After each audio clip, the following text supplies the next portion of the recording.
everyone. Welcome back to English Genius Lab. I'm Lexi. And I'm Noah. Today we're diving into something that I know a lot of our listeners struggle with. They ain't disciplined when learning English. Oh, absolutely. I get messages every week from people saying things like, I started so motivated, but after a few weeks, I just stopped. Right, exactly. It's like going to the gym. January 1st, everyone's there. February 1st, tumbleweed. That's such a perfect comparison. But here's the thing, discipline isn't about being perfect. It's about showing up consistently, even when you don't feel like it. Totally. So let's start with something practical. What's the first thing someone should do if they want to be more disciplined with their English learning? Great question. I always tell people to start ridiculously small, like embarrassingly small. Don't say, I'm going to study English for 2 hours every day. Oh no, that's a recipe for disaster. Exactly. Instead, say, I'm going to learn 5 new words every day, or I'm going to listen to English for 10 minutes while I drink my morning coffee. Something you literally cannot fail at. That's smart, because once you build that habit, once it becomes automatic, then you can slowly increase it. Right. And speaking of habits, let's talk about timing. Noah, when do you think is the best time to study English? I used to think there was one perfect time for everyone, but honestly, the best time is whenever you can be consistent. Some people are morning people, some people are night owl. Absolutely. But I will say this, morning tends to work better for most people because your willpower is strongest then. That's true. By the end of the day, you've made a million decisions and you're just tired. Exactly. But here's a game changer tip. Attach your English study to something you already do every day. It's called habit stacking. Oh, I love this concept. Can you give us an example? Sure. So instead of saying, I'll study English sometime today, you say, after I brush my teeth in the morning, I will read one English news article.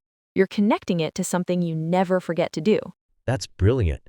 Or while I'm waiting for my coffee to brew, I'll review my vocabulary flashcards. Perfect example. Now, let's talk about motivation because, let's be honest, some days you just don't want to study.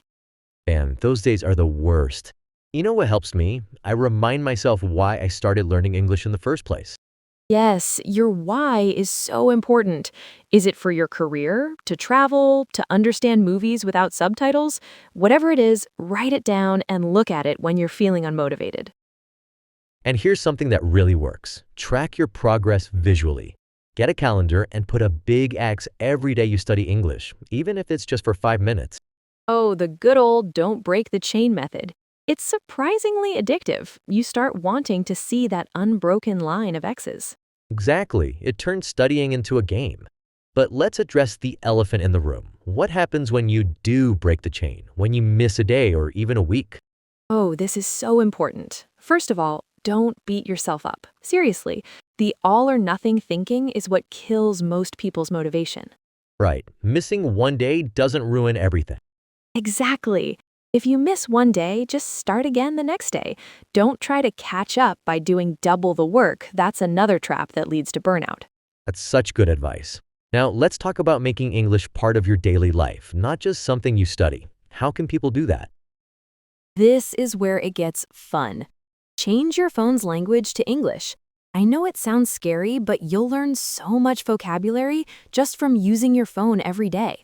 That's genius. And watch shows you've already seen in your native language, but in English. Since you know the story, you can focus on the language. Yes, or listen to English podcasts while you're doing other things. Walking, cooking, exercising. You're basically multitasking your way to better English. And here's something I learned from one of our listeners. Talk to yourself in English. Describe what you're doing as you do it. Oh my gosh, yes. Now I'm making breakfast. I'm cracking eggs. The pan is hot. It feels weird at first, but it's so effective. Exactly. And nobody has to know you're doing it. Now, let's talk about accountability. Having someone to check in with can be a game changer. Absolutely. Find a study buddy, join an online community, or even just tell a friend about your goals. When you know someone is going to ask about your progress, you're more likely to actually make progress. Right. And here's something important. Be specific when you tell people your goals. Don't say, I want to improve my English. Say, I'm going to learn 50 new words this month. Yes, because specific goals are measurable goals. Speaking of which, let's address perfectionism. This is a huge problem for English learners. Ugh, don't even get me started. People are so afraid of making mistakes that they don't practice speaking at all. Exactly. But the truth is, mistakes are not failures, they're data. Every mistake tells you something you need to work on. Native speakers make mistakes too. So true. I tell people to aim for progress, not perfection. If you understood 50% of a movie last month and 60% this month, that's amazing progress. Absolutely. And let's talk about making learning fun, because if you're miserable, you won't stick with it. What are some ways to enjoy the process? Find content you actually enjoy. If you love cooking, watch cooking shows in English. If you're into sports, follow English-speaking channel. Yes, learn through your interests and gamify your learning. Use apps that make it feel like a game. Create challenges for yourself. Celebrate small wins. And don't underestimate the power of rewards. When you reach a goal, treat yourself to something nice. Exactly. Before we wrap up, let's give our listeners some concrete action steps they can take this week. Great idea. First, choose one small, specific thing you'll do every day.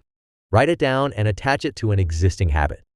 Second, get a calendar and start tracking your daily English time, even if it's just 5 minutes. Seeing those X's will motivate you to keep going.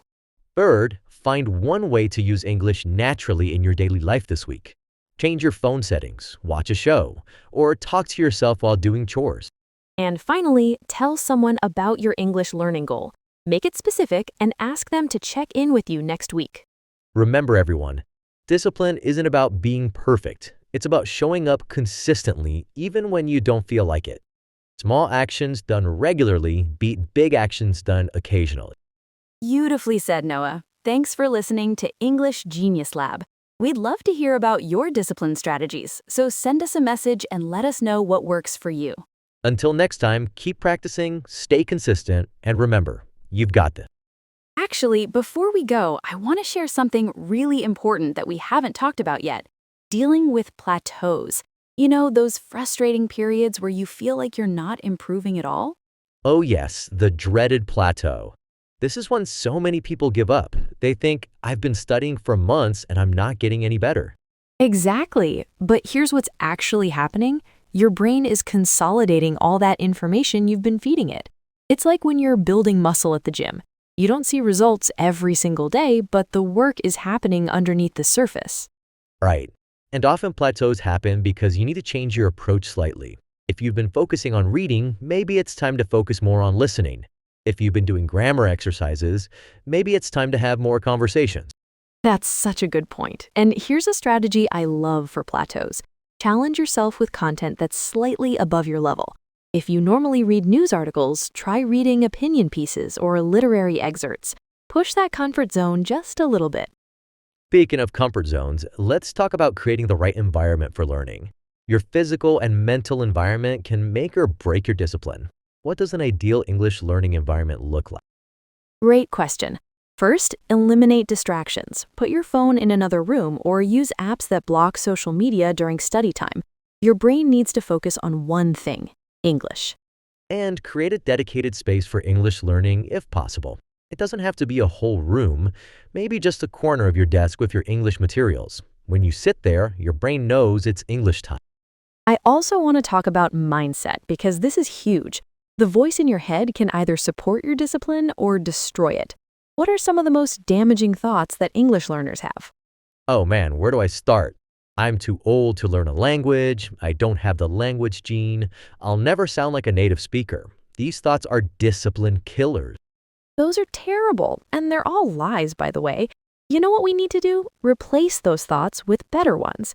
Instead of I'm too old, think I have life experience that makes learning richer. Instead of I'll never sound native, think I'm becoming bilingual, which is amazing.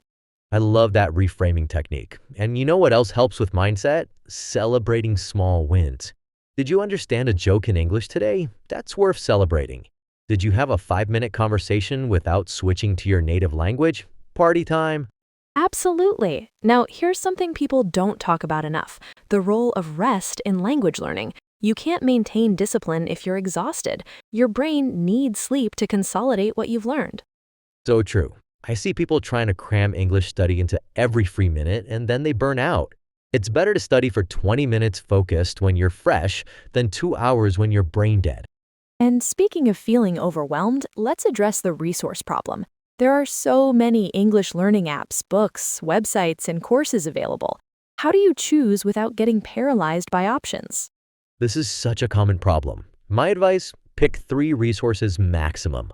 One for vocabulary, one for listening practice, and one for speaking practice. That's it. Don't try to use every app that exists. Yes, and stick with those 3 for at least a month before you even think about trying something new. The discipline comes from depth, not breadth. It's better to master one app than to dabble with 10.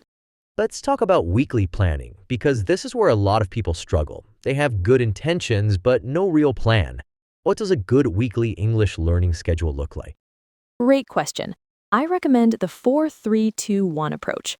4 days of vocabulary building, 3 days of listening practice, 2 days of speaking practice, and 1 day of review. You can overlap these activities, but make sure each area gets attention every week. I like that framework. And here's something crucial. Plan for busy weeks. Life happens. You have deadlines, family obligations, unexpected events. Have a minimum viable routine for crazy weeks. Maybe it's just 5 minutes of vocabulary review. That's brilliant.